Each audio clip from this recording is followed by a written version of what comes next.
মুসলমান ভাইরা রে আমার, আল্লাহ তাবারক ওয়া তাআলা আমাকে আপনাকে যতগুলো নিয়ামত দান করেছেন, আমরা আল্লাহ তাবারক ওয়া তাআলার নিয়ামতের শুকর আদায় করি না। আল্লাহ তাবারক ওয়া তাআলা আজকে যে জান্নাতের বাগানের ব্যবস্থা করেছেন, এই মুসলমান প্রতিদিন এই জান্নাতের বাগান লাগবে না। আজকে যদি কোরআনের মাহফিল না করে কোনো গায়িকা নায়িকাকে নাচানোর জন্য নিয়ে আসা হয়তো, তাহলে যে সমস্ত যুবকেরা এদিক সেদিক সিপাই চাপাই ঘোরাঘুরি করতেছে, ওই যুবকেরা কিন্তু পিছনে থাকতো না। ওই যুবকেরা সবচেয়েতে সবার আগে সিরিয়াল নিত, মুরব্বী বাবাজিরা চান্স পাইতো না। কথা বলেন ঠিক কিনা? মুসলমান ভাইরা রে আমার, আল্লাহ তাবারক ওয়া তাআলা তিনি বলেন, বান্দা তোমাকে আমি আল্লাহ তাবারক ওয়া তাআলা যেই পরিমাণ নিয়ামত দান করেছি রে গোলাম, তুমি যদি তোমার নিয়ামতের শুকরিয়াতান আদায় করো, আমি আল্লাহ, আমি রব তোমার নিয়ামতকে বাড়ায়া দেব। জোরে বলেন সুবহানাল্লাহ। আমরা যারা এই জান্নাতের প্যান্ডেলের মধ্যে আসছি, আল্লাহ তাবারক ওয়া তাআলা অসংখ্য অগণিত ফেরেশতাদেরকে পাঠিয়ে দিয়েছেন রে গোলাম। হাজার হাজার ফেরেশতারা আমাদেরকে চতুর্দিকে বেষ্টন করে রেখেছেন। এই ফেরেশতারা, জমিনের ফেরেশতারা আল্লাহ তাবারক ওয়া তাআলাকে ডাকতে বলে, আল্লাহুম্মা আরহামহুম। আই মালিক, মাটিকে বিছানা বানায়া কোরআন এবং হাদিস থেকে আলোচনা শোনার জন্য তোমার যে সমস্ত বান্দারা, তোমার যে সমস্ত বান্দিরা আরামের বিছানা ছেড়ে দিয়ে একমাত্র কোরআন এবং হাদিস থেকে আলোচনা শোনার জন্য মাটিতে বসে গেছে, আল্লাহ এই সমস্ত বান্দাদের প্রতি আপনার আসমান থেকে আপনি রহমত নাজিল করেন। জোরে বলেন সুবহানাল্লাহ। আর আসমানের ফেরেশতারা ডাকতে বলে, মালিক ও আল্লাহ, তোমার যে সমস্ত বান্দা বান্দিরা দুনিয়ার সমস্ত কাজকর্ম ছেড়ে দিয়ে আরাম আয়েশ বাদ দিয়ে কোরআন এবং হাদিস থেকে আলোচনা শোনার জন্য পাগল পারা হয়ে বসে গেছে, ও আল্লাহ আপনার এই সমস্ত বান্দা বান্দিদেরকে আপনি গুনাহ মাফ করে দিয়ে পবিত্র বানায়া বাড়িতে পাঠায়া দেন। জোরে বলেন সুবহানাল্লাহ। শুকর আদায় করলে আল্লাহ তাবারক ওয়া তাআলা কেমন করে নিয়ামত বাড়ায়া দেয়, ছোট্ট একটা ওয়াকিয়া বলবো। আল্লাহর পয়গম্বর হযরতে মূসা আলা নবী আলাইহিস সালাতু ওয়াস সালাম, তিনার নামের শেষে বলা হয় কালিমুল্লাহ। মূসা আলাইহিস সালাতু ওয়াস সালাম আল্লাহ তাবারক ওয়া তাআলার সঙ্গে কথাবার্তা বলতেন। জোরে বলেন সুবহানাল্লাহ। আল্লাহ তাবারক ওয়া তাআলার সঙ্গে হযরতে মূসা আলাইহিস সালাতু ওয়াস সালাম তুর পাহাড়ে কয়েকটা শর্তের বিনিময়ে কথা বলতেন। মূসা পয়গম্বর আল্লাহ তাবারক ওয়া তাআলাকে ডাকতে বলতেছেন, মালিক কয়েকটা শর্তের বিনিময়ে তুর পাহাড়ে আপনি আমার সঙ্গে কথা বলেন। এই পৃথিবীতে আপনার আর কোনো নবীর উম্মতেরা আসবে কি? আপনার আর কোনো নবী আসবে নাকি যাদের সঙ্গে আপনি কথা বলবেন? আল্লাহ তাবারক ওয়া তাআলা বলেন, রে পয়গম্বর, আমি তো তোমার সঙ্গে কয়েকটা শর্তের বিনিময়ে কথা বলি। আমি একজন পয়গম্বরকে প্রেরণ করব, যিনি আমার দোস্ত, আমার হাবিব মুহাম্মাদুর রাসূলুল্লাহ। জবান খুলে পড়ি সাল্লাল্লাহু আলাইহি ওয়াসাল্লাম। আল্লাহ তাবারক ওয়া তাআলা ডাকতে বলতেছেন, রে মূসা, আমার হাবিবের প্রতি আমি আল্লাহ তাবারক ওয়া তাআলা 30 পারা কোরআন নাজিল করব। আমার পয়গম্বরের উম্মতেরা, পয়গম্বরের সঙ্গে আমি তো কথোপকথন করবই।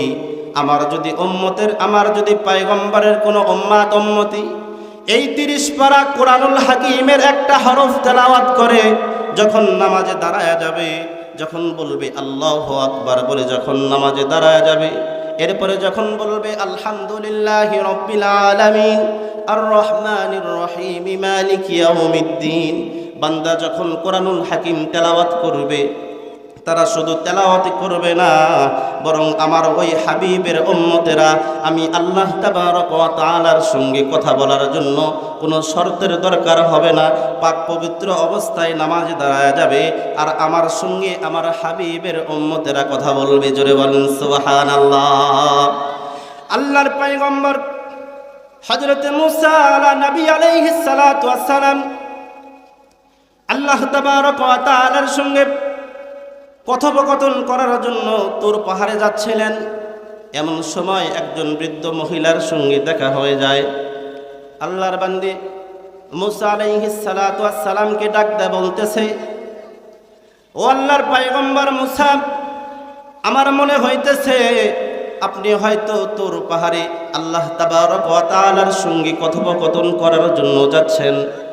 আল্লাহর পয়গম্বর মুসা আলাইহিস সালাতু ওয়াস সালাম ডাক দে বলতেছে, বুড়িমা, হ্যাঁ আমি আল্লাহ তাবারক ওয়া তাআলার সঙ্গে কথোপকথন করার জন্য তুর পাহাড়ে যাইতেছে। জোরে বলেন সুবহানাল্লাহ।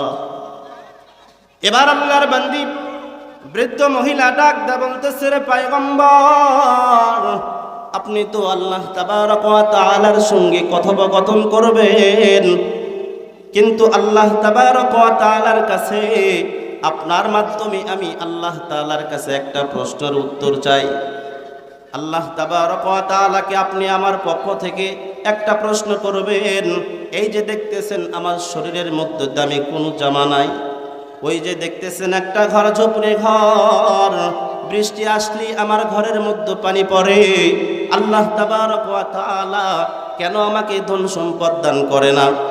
আপনি একটু আল্লাহ তাবারক ওয়া তাআলার কাছ থেকে জেনে আসবেন কি এমন আমল আছে যে আমল করলে আল্লাহ তাবারক ওয়া তাআলা আমার ধন সম্পদ বৃদ্ধি করে দিবে। জোরে বলেন সুবহানাল্লাহ। আল্লাহ তাবারক ওয়া তাআলা মুসা পয়গম্বর যে এই মহিলার পক্ষ নিয়ে মহিলার কথাটা আল্লাহ তাবারক ওয়া তাআলার কাছে বলবেন। কেমন করে আল্লাহ তাবারক ওয়া তাআলা কি এমন আমল আছে যে আমল করলে আল্লাহ তাবারক ওয়া তাআলা ধন সম্পদ বৃদ্ধি করে দিবে? এই আমল আপনার আমার জানার দরকার আছে না নাই? জানার দরকার আছে না নাই? প্যান্ডেলে যারা বসছেন আপনাদের জানার দরকার আছে, কিন্তু বাহিরে যে সমস্ত যুবকেরা আসলে ঘুরতেছে আর ঘুরতেছে, ওই যুবকদের মনে হয় ধন সম্পদ কি এমন আমল করলে বৃদ্ধি হবে, ওই যুবকদের মনে হয় জানার দরকার নাই। কথা বলেন ঠিক কিনা?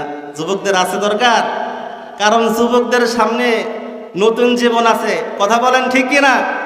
আরে যুবকেরা যদি ইসলামের দিকে চলে আসে, বাংলার জমিনে ইসলামী হুকুমত কায়েম হইতে সময় লাগবে না। কথা বলেন ঠিক কিনা? কিন্তু যুবকেরা তো এদিকে আসবে না। যুবকেরা পাইছে এক মোবাইল ফোন। কথা বলেন ঠিক কিনা? যুবকেরা মোবাইল পাইছে, রাত কি বিরাত এক যুবক দুইজন বসে থেকে মোবাইল টিপতেছে। মোবাইলের মধ্যে একটা গেম আছে না, ফ্রি ফায়ার। এক যুবক বলতেছে ধর ধর, আর একজন বলতেছে মার মার। পিছন দিয়ে যাচ্ছে একটা মুরব্বী, মারছে দৌড়। এখন যুবক বুড়া মানুষ মনে করছে কিরে, একজন করছে ধর আর একজন বলতেছে মার, না জানে মারটা আমার উপর ইবেন পরে, ও তো আর বুঝতে পারে নাই।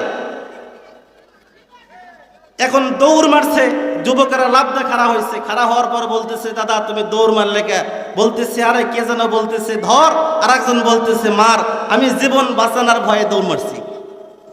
যুবকেরা আসো, এদিক সেদিক সিপাই সাপাই ঘুরে ফেরা না করে মোবাইল সব বন্ধ করো, এই মাহফিলের প্যান্ডেলের মধ্যে আসো। যদি এই মাহফিলের প্যান্ডেলের মধ্যে বসে যদি আল্লাহ তাবারক ওয়া তাআলার কাছে এক ফোঁটা চোখের পানি ছেড়ে দিয়ে বলতে পারো, ও কাবার মালিক আল্লাহ, আমার জিন্দেগিতে আমি অনেক গুনাহ করেছি, এই প্যান্ডেলে এসে ইস্তেগফার করলাম, আল্লাহ আর কোনোদিন গুনাহ করব না। এ যুবক, তোমার জীবনে যত অভাব অনটন আছে, যত চাওয়ার আছে, প্যান্ডেলে আসো, এখান থেকে চাও। আল্লাহ তাবারক ওয়া তাআলা যদি কবুল করে নেয়, আল্লাহ তাবারক ওয়া তাআলা দানিওয়ালা, একমাত্র মাফ করনেওয়ালা একজন, তিনি কে? জবান খুলে বলেন তিনি কে? আল্লাহ